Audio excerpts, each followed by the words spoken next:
ಮಂಗಳಗುಡ್ಡೆಗೆ 2 ಸಲ ಕರ್ಕೊಂಡು ಹೋಗಿದ್ದಾರೆ ಮಾಜಾರಿಗೆ, ಒಂದು ಸ್ಪಾಟ್ ಮಾಜಾರಿಗೆ.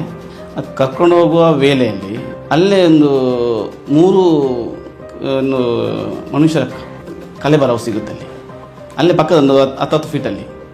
ನಂತರ 2ನೇ ಸಲ ಮಾಜಾರಕ್ಕೆ ಹೋಗುವಾಗ ಕೆಳಗಡೆ ಎಣ್ಣೆಗಳ ರಾಶಿ ನಮ್ಮ ಕಣ್ಣಿಗೆ ಕಾಣುವಂಥದ್ದು ಒಂದು 5 ನನ್ನ ಕಣ್ಣಿಗೆ ಕಾಣಿದೆ. ಮತ್ತು ಒಂದು ಸಣ್ಣ ಮಗುದು ಅನ್ನೋದು ಸ್ವಲ್ಪ ಅದರಲ್ಲಿ ನನಗೆ ಗೋಚರ ಆಗ್ತಾಯಿತ್ತು. ಒಂದು ಸಣ್ಣ ಮಗುದು ಎಲುಬಿದೆ. ಅದು ಪಕ್ಕದಲ್ಲಿ ಈ ವಾಮಾಚಾರಕ್ಕೆ ಬಳಸುವಂಥದ್ದು ಸಣ್ಣ ಒಂದು ಕಲಶಗಳು ಬರುತ್ತೆ, ಒಂದು 5-6 ಕಲಶ ಇತ್ತು. ಅದು ಸಹ ನಾನು ನೋಡಿದ್ದೇನೆ ಅಲ್ಲಿ.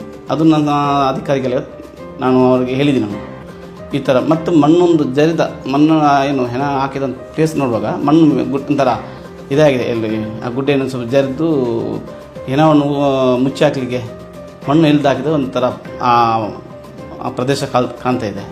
ಅದೇ ಒಂದು 4-5 ಒಂದು 5-6 ಫೀಟಲ್ಲಿ ಬುರುಡೆಗಳ ರಾಶಿ ಇದೆ ಮತ್ತು ಎಲುಬುಗಳು ಎಲ್ಲ ಸ್ಪ್ರೆಡ್ ಆಗಿದೆ, ಅಲ್ಲೆಲ್ಲ ಸ್ಪ್ರೆಡ್ ಆಗಿದೆ. ಕೆಲವು ಮಣ್ಣಿನ ಒಳಗೆ ಕಾಣ್ತದೆ. ಈ ಅವರ ಬುರುಡೆಗಳೆಲ್ಲ ಮೇಲೆ ಕಾಣ್ತದೆ. ಮೊನ್ನೆ ನೋಡಿದ್ದು ಹಾಗೇ ಇದೆ, ಅದು ಯಾವುದು ಮುಟ್ಟಲಿಲ್ಲ. ನಿನ್ನೆ ಸಹ ನೋಡಿದನು, ಮೊನ್ನೆ ನೋಡಿದ್ದನ್ನು ನಿನ್ನೆ ನೋಡಿದ್ದೀವಿ, ನಿನ್ನೆನೂ ಮುಟ್ಟಲಿಲ್ಲ. ನಿನ್ನೆ ನೋಡಿದ್ದನ್ನು ಅದನ್ನು ತೆಗೆದಿಲ್ಲ, ಹಾಗೆ ಇಟ್ಟು.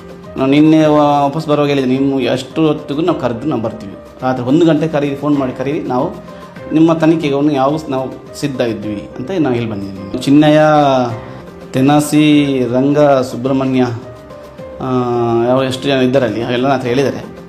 ಅವರ ಮಾಹಿತಿ ಪ್ರಕಾರ ನಾನು ಎಲ್ಲಿ ತೋರಿಸ್ಲಿಕ್ಕೆ ನಾನು ರೆಡಿ ಇದ್ದೇನೆ. SIT ನಮ್ಮನ್ನು ಕರೀಲಿ, ನಾವು ಎಲ್ಲ ಪ್ರದೇಶವನ್ನು ತೋರಿಸ್ತೀವಿ. ನಾವು ಅದೇ ಊರಲ್ಲಿದ್ದು ಒಂದೇ ಇದರಲ್ಲಿ ಅಷ್ಟು ರಾಶಿ ಹಾಕಿದ್ದಾರೆ ಅಂತ ನಮಗೆ ಆಶ್ಚರ್ಯ ಆಗಿದೆ. ಚಿನ್ನ ಹೇಳಿದ್ದು 100% ಸತ್ಯನೇ, ಅದರಲ್ಲಿ ಡೌಟ್ ಇಲ್ಲ.